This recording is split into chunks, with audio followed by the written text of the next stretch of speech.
gün online derslere girebilmek için yaklaşık 1-1,5 kilometre şebeke çeken tepeye çıkıyorlar. Evet, görüntüleri görüyorsunuz. Bu kış kıyamet gününde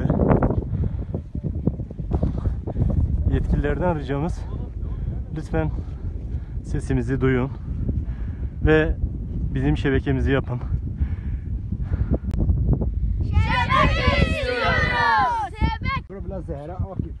Sayın Cumhurbaşkanı, bizim halimiz görüyorsa bak, öğrencilerimiz halinin bak.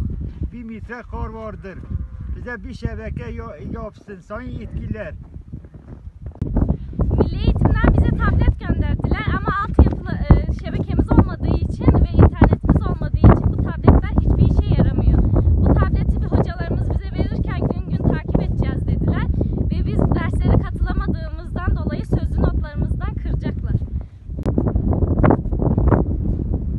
Evet, öğrencilerimin halini görüyorsunuz. Aslında bu gördüğünüz direkler şebekenin elektrik hatları.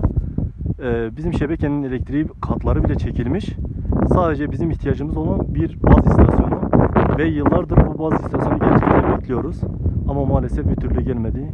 Köyü de görüyorsunuz. Yaklaşık 1-1,5 kilometre her gün bizim öğrencilerimiz buraya gelip online derslerine katılıyorlar.